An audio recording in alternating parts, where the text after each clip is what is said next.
అదరగొట్టే కారం రంగు రుచి ఆచి కారం పొడి. ఇక మా ప్రతినిధి గోపి లైవ్ లో సిద్ధంగా ఉన్నారు. గోపి, ఎట్టకేలకైతే బీహార్ అసెంబ్లీ ఎన్నికల స్కెడ్యూల్ వచ్చేసింది. 243 స్థానాలకు ఎన్నికలు జరగబోతున్నాయి. ప్రధాన పార్టీలన్నీ కూడా ఏ విధంగా సన్నద్ధమవుతున్నాయి? బీహార్ అసెంబ్లీ ఎన్నికల షెడ్యూల్ని కేంద్ర ఎన్నికల సంఘం ప్రకటించింది. 2 విడతల్లో ఈ 243 అసెంబ్లీ స్థానాలకు పోలింగ్ జరగబోతోంది.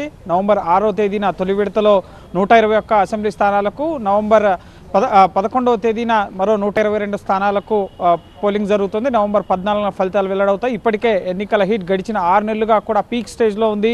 ఇప్పటికే రాహుల్ గాంధీ ఓటర్ అధికారి యాత్ర, తేజస్వి యాదవ్ ఇండియా అలయన్స్ మొత్తం కూడా ఓటర్ అధికారి యాత్ర, అలాగే హర్ఘర్ ఓటర్ యాత్ర అని ప్రియాంక గాంధీ 10 రోజుల పాటు యాత్ర చేపట్టడం జరిగింది. ఇటు ఎన్డీఏ నుంచి కూడా అమిత్ షా, అలాగే జేపీ నడ్డా, ప్రధాని నరేంద్ర మోడీ కూడా ఇటీవల కేబినెట్ నిర్ణయాల్లో అనేక మౌలిక సదుపాయాలకు సంబంధించిన ప్రాజెక్టులని, యువతను ఆకట్టుకునే ప్రాజెక్టులని బీహార్కి ప్రకటించడం జరిగింది. వరాల జరులు ఒక రకంగా బీహార్కి ఇప్పటికే ఎన్డీఏ ప్రభుత్వం ఇటు కురిపించడం జరిగింది. సో ఖచ్చితంగా 10 ఏళ్లుగా అక్కడ ఎన్డీఏ అలయన్స్ ప్రభుత్వం ఉంది.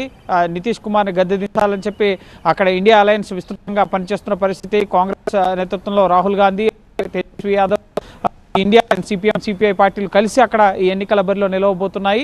సో ఖచ్చితంగా పోటాపోటీ అనేది 2 కూటముల మధ్య కూడా నెలకొంది. అయితే సీట్ల పంపకాల విషయంలో ఇకపై కసరత్తు ప్రారంభం కాబోతోంది. ఇప్పటికే ప్రచార హోరుని ముమ్మరం చేశారు. అనేక హామీల్ని గుప్పిస్తున్నాయి 2 కూటములు కూడా. సో మరి ఈసారి బీహార్ ఓటర్లు ఎవరికి పట్టం కడతారనేది నవంబర్ 14వ తేదీన తెలియబోతోంది.